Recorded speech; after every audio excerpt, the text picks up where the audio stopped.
Good morning, everyone. How are you all? I hope that all of you are safe at your home.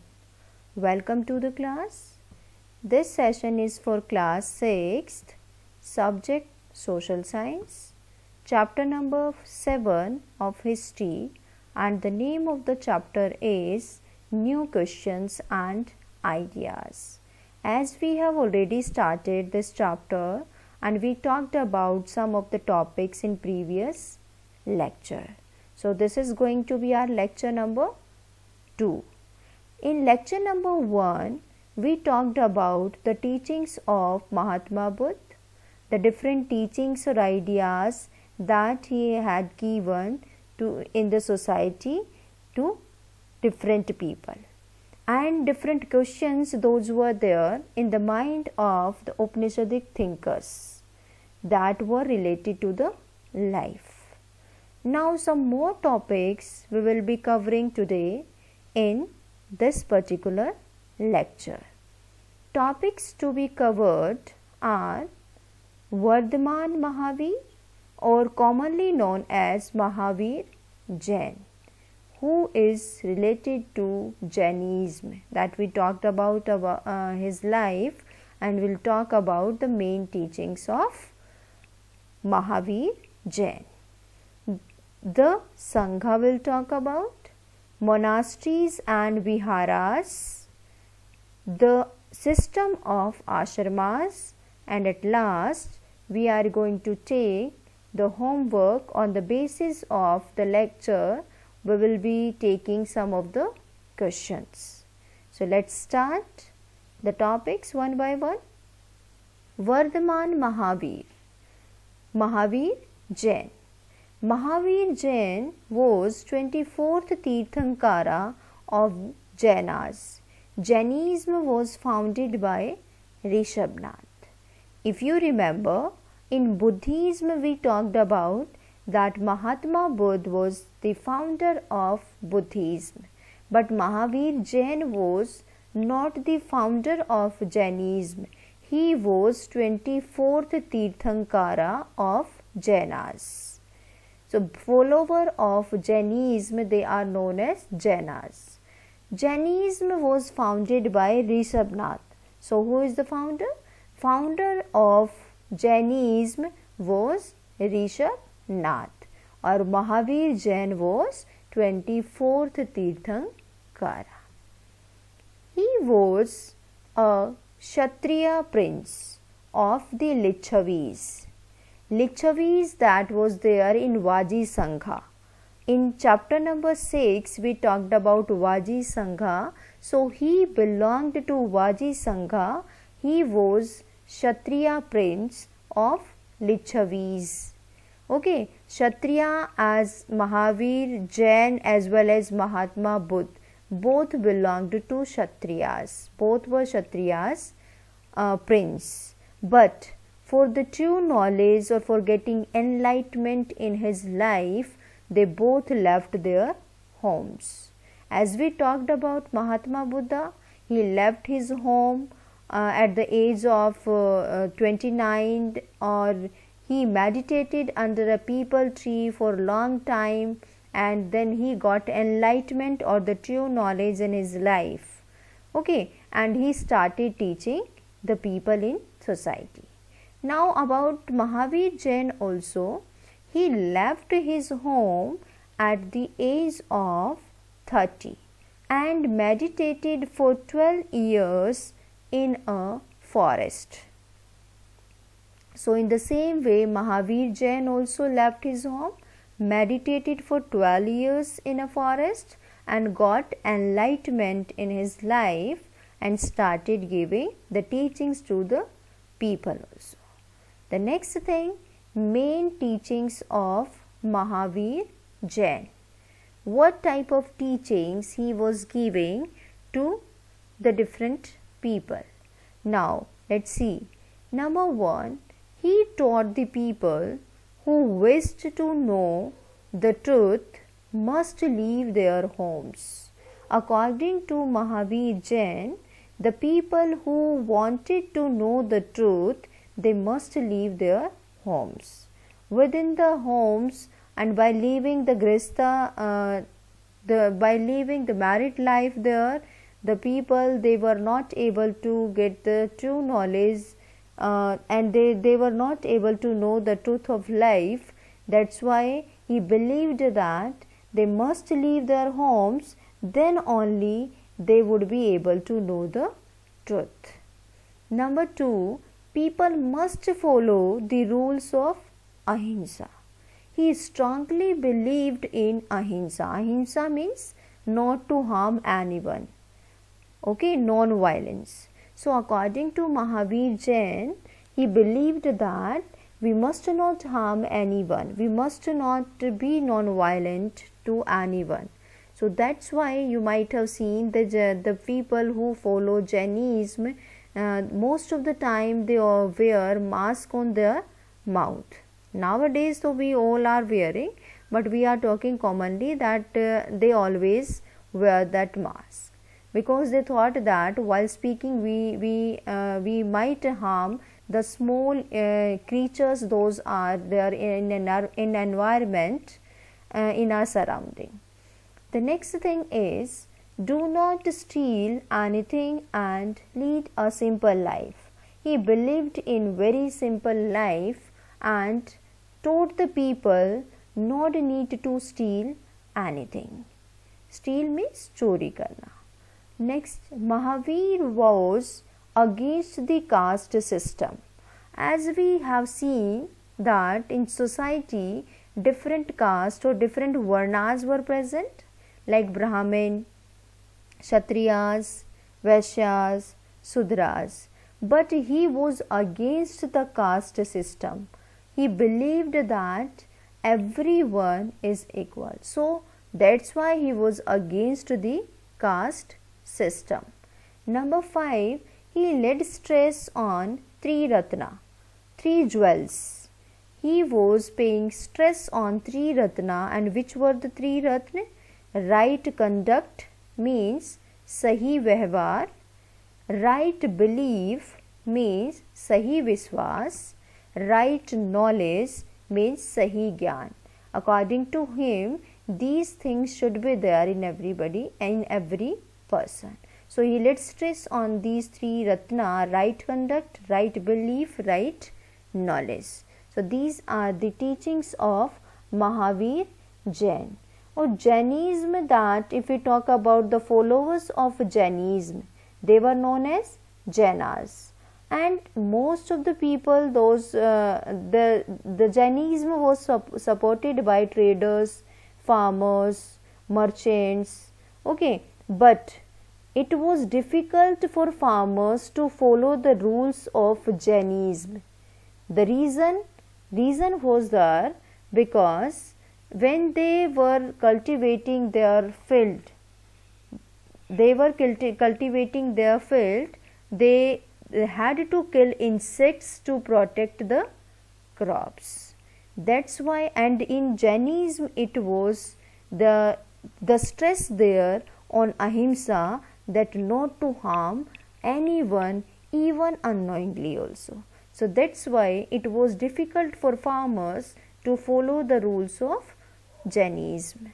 Then the rules or the preachings of Jainism, that they were orally transmitted for several centuries. They were written down in the form, those are presently preserved there, they are available there at Vallabhi in Gujarat. So these were about the teachings of Mahavira and how the people they were following. It was a little difficult to follow for all the people, because sometimes we face that, especially the farmers, according to them, they had to kill insects to protect their crops. But Jainism, they were strongly against that. They believed in ahimsa. So that was difficult for them to follow. But otherwise, they supported Jainism. So these were the teachings of Mahavir Jain. Next is the Sangha. The Sangha, if we talk about in 6th chapter, we talked that Sangha, that was organization of the different people.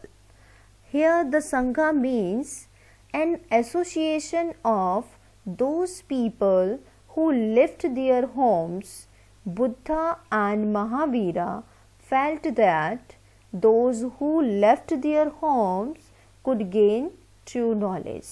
Just we talked about that according to Mahavira, that the person who wanted to know the truth, they must leave their home. So association of those people who left their homes was Sangha. Okay, and both Buddha and Mahavira, they realized that who left their homes could gain the true knowledge in the life.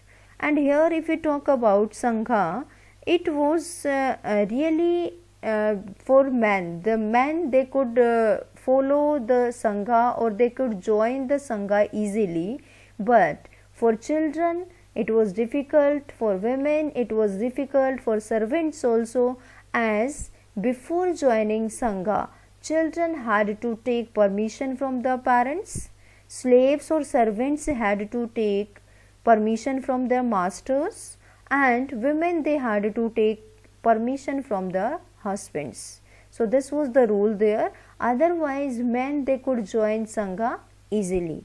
And what was Sangha? As we talked, an association of those people who left their homes.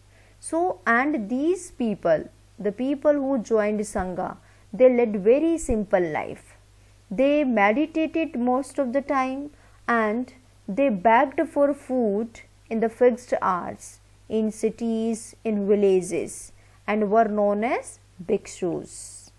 Okay, they were moving from place to place for begging food, and they were known as bhikshus. So this is all about Sangha, the meaning of Sangha, and who were there. Those were easily that was easy for men to join, but the children, women, servants, they had to take permission firstly, and most of the time these people, they were on meditation, and for the fixed period of time they were begging food from cities and villages.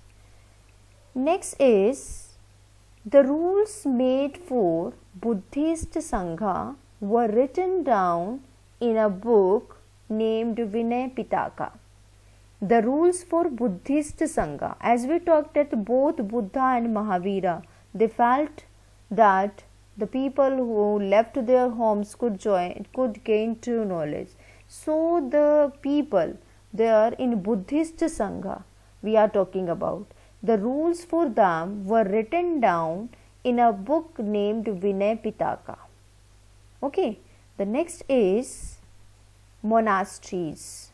Monasteries, basically the word is taken for the shelter houses. As we talked about the bhikshus or bhikshunis, there they were moving from one place to another, but they only stayed at one place during the rainy season. Otherwise they were on moving always. They were moving from one place to another, but at the time of rainy season they had to stay at one place because it was very difficult to move in rainy season. So for that the shelter houses were there, those were known as monasteries. The shelter houses which were built for monks and nuns who went from place to place to spread the teachings of Buddha. Okay, for giving the teachings, for teaching the different people in different societies, they were moving from one place to another. So these were the temporary shelters. These were not permanent. These were the temporary shelter houses for monks and nuns. Now the next is viharas.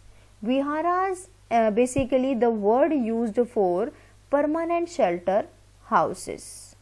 Permanent shelters for monks and nuns were called viharas. Okay, so these viharas, basically in starting, if we talk about the earliest one, The earliest viharas were built of wood, later they were made of bricks also. So in starting, if we talk about these permanent shelter houses, viharas, they were built with the help of wood. Later on, they used bricks also for making viharas. This is all about monasteries and viharas. What is the difference? Viharas, we talked about the permanent shelter houses, and monasteries, those were the shelter houses for monks and nuns, those were temporary. Okay, the next is the system of ashramas. Here the word ashram, if you see, look here at the word ashram. The ashram here, the word does not mean a place where people live and meditate. If you see that in different, if we watch the different serials of kings or different rulers, we have seen that those kings, they went to different ashramas for getting education.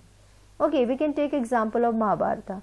There we have seen that Kauravas and Pandavas, they both went to different ashramas for getting knowledge, for getting different teachings from gurus. But here these ashramas does not mean the place where people live and meditate or to learn these things. Here see what is this ashramas. Here ashramas does not mean the place where people live and meditate. As I told you, okay, it described stages of life like brahmacharya, grihastha, vanaprastha and samnyasa. These ashramas basically described the different stages of life, and there are 4 stages of life, those are described in ashramas: brahmacharya, grihastha, vanaprastha and samnyasa. Now let's talk about all these stages. 4 stages of life or 4 ashramas we can say. Number 1, brahmacharya. It was the stage of life in which Brahmin, Kshatriyas and Vaishyas, men were expected to lead a simple life and study the Vedas during the early years of their age. You can say the school time. Here what is said, that the stage in which the people or the men from Brahmin, Kshatriya and Vaishyas caste category, they were expected to lead very simple life and they study Veda during the early years of their life. Here you focus just only Brahmin, Kshatriya and Vaishyas are given, because Shudras, they were not allowed, even women. These ashramas were not made for women even, this especially this part, because here they were learning Vedas and Shudras were not allowed to learn Vedas. So this is the first stage of life, or we can say the student life it is. Okay, next is grihastha. After brahmacharya, they had to marry and live as householders. The second stage of life was grihastha, when they had to marry and live as a householder, or they were performing different roles there in house after getting married. Okay, the third stage of life it was vanaprastha. In vanaprastha, they had to live in forests and meditate. Means this is the part of life when they were giving the responsibility to their children and they started meditation. This is the third stage of life. And the fourth stage, samnyasa. At last they had to give up everything and become sannyasis. Or at last, if we talk about, they had to give up everything, they had to give all the responsibilities to the children and they just became sannyasis. Okay, so these were the 4 stages of life, 4 ashramas of life, those are described here. Okay, so I hope that you got that these ashramas, that does not mean that the place where the children they were meditating or they were getting different knowledge from the gurus. Okay, so here we talked about the ashramas of life. Now the next topic, Iranian prophet. If you remember in history, after every chapter, at last of the chapter, one of the part we have seen in every chapter that something is given from the other part of the world. Okay, as in chapter we are reading about India, but in at last part there something of that same period of time that has been taken from some other parts of the world. Today we are talking about Iranian prophet. Prophet here means the person who is connected to God. Some religions like Christianity, Islam, Judaism, in these religions they believed that some of the people they are connected to the God, and they give our messages to the God and the God's messages to us. Like in Islam we talk about Prophet Muhammad, who believed that he was incarnation of God only, okay, Allah only. So this the prophet means the person who is connected to the God and giving our messages to the God and God's messages to us. So here we are talking about Iranian prophet. Here in India, when the people they were reading the Vedas, at that particular time what was there?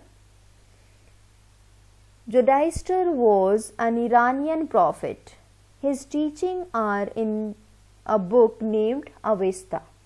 So Iranian prophet was Zoroaster, and his teachings are written there in the book Avesta. In very simple language, Zoroastrians migrated from Iran and settled down in coastal towns of Gujarat and Maharashtra. They were the ancestors of today's Parsis. As today's the Parsis, those are present in India. So their ancestors, it was believed that they came from Iran and settled down there in the coastal areas of Gujarat and Maharashtra. Okay, they were basically Zoroasters. Okay, and this, as we talked about that the book Avesta. So in that book, Iranian prophet Zoroaster used very simple language, like here in Buddhism and Jainism we talked about that they used Prakrit language, so that the teachings they gave they could teach more and more people. Here also it is said that the very simple language was used by Zoroaster there in the book Avesta. So this is all about the chapter. As the main topics we covered, Jainism, Buddhism, and Mahavir Jain's teaching and Mahatma Buddha's teaching. And some things were similar there, like they both used Prakrit language. They both believed that not to harm anyone. They both believed we should respect the other's life also.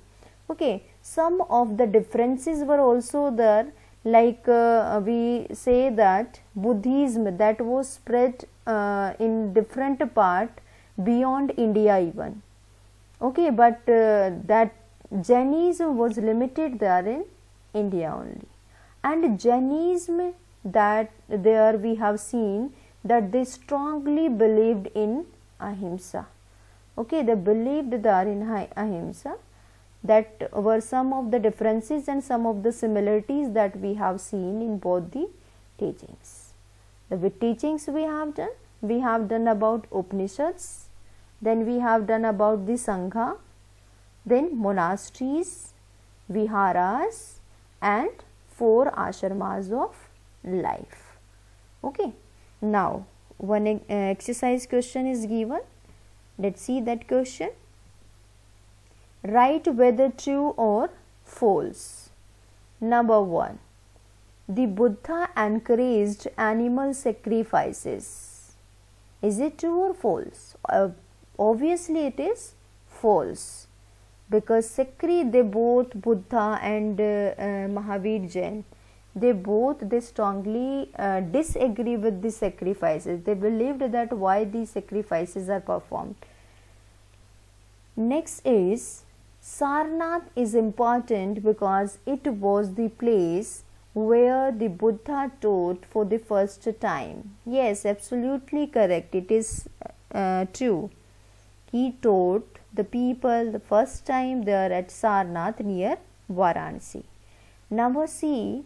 The Buddha taught that karma has no effect on our lives. It is wrong, because Buddha believed that the karma or actions that we do, that affect in this life as well as our next life also. Next is D. The Buddha attained enlightenment at Bodh Gaya. Yes, it is right. Number 5. Upanishadic thinkers believed that Atma and Brahman were ultimately one. Yes, it is true. As we talked that Upanishadic thinkers, they thought that something is permanent there after the death, and that is Atma. Individual soul is known as Atma, and universal, that combined of all, that is known as Brahman. But ultimately they are one. Let's see also here. First, as we talked, false, second true, third false, fourth true, and fifth also true. So this question you will attempt there in your book. In book exercise it is given. Now it's time for homework. Do the following questions. Question number 1. What were the main teachings of Mahavira? Here you will write the main teachings of Mahavira. Number 2. Explain the 4 ashramas. Here we will talk about the 4 stages of life. Number 3. Define the following terms. Number A. Sangha. B. Monasteries. C. Vihara. Okay, so you will write the definition of these terms. Number 4. Who was the founder of Jainism? As we talked that the founder of Buddhism was Gautam Buddha, but the founder of Jainism was not Mahavir Jain. So here you will write the name of the founder of Jainism. Okay, so these questions you will attempt in your fair register. Then you will check on next very day that when you will receive the solution. Now the homework solution of lecture number 1. Question 1 was, describe the ways in which the Buddha tried to spread his messages to the people. Answer. Number 1. Buddha taught the people in Prakrit language, that was the language of ordinary people. So this was one of the way to spread messages. Gautam Buddha moved from one place to another to give his messages, okay, so that he could give the messages to more and more people. So this is also one of the way. Number 3, he encouraged the people to think themselves rather to accept what he said, and due to that the people, they believed on him, because he was not forcing the people that they would follow him, but he encouraged them to think themselves rather to accept what he said. Number 2, the question was, what are the main teachings of Gautam Buddha or Mahatma Buddha? Answer. He taught the people that life is full of sufferings and unhappiness. Number 2, he also taught the people to be kind and respect the lives of others. Number 3, Buddha believed that result of our actions affect us in this life as well as next life also. Number 4, he believed that cravings could be removed by moderation. As I told you the meaning, cravings means strong desires, moderation means self-control. When desires are endless, we want more and more. He described it as tanha or thirst. Question number 3 was, what were the questions that Upanishadic thinkers wanted to answer? Number 1, Upanishadic thinkers wanted to know the life after death, because some wanted to know why sacrifices should be performed. They felt that there was something permanent that would last even after death. As in first point we talked, Upanishadic thinkers wanted to know the life after death. So they felt that something is permanent that would last even after death, and he described it as Atma. So they described it as Atma, as we talked that the individual soul is Atma and universal soul is described as Brahman. Question number 4 is, it was, write a short note on Gautam Buddha. Answer, Gautam Buddha was the founder of Buddhism. His real name was Siddhartha. He was a Kshatriya. Number 3, he belonged to a small Gana known as the Sakya Gana. He meditated under a peepal tree at Bodh Gaya in Bihar. He taught the people in Sarnath for the first time. He passed away at Kusinara. So these points can vary. Okay, you can write the point that you know about Mahatma Buddha or Gautam Buddha, any point. So here 5-6 point, whatever you know you can write here. Okay, so I hope that you have understood the chapter. We will be taking the summary lecture. If any confusion will be there, that will be removed through the summary lecture. Till then, thank you and have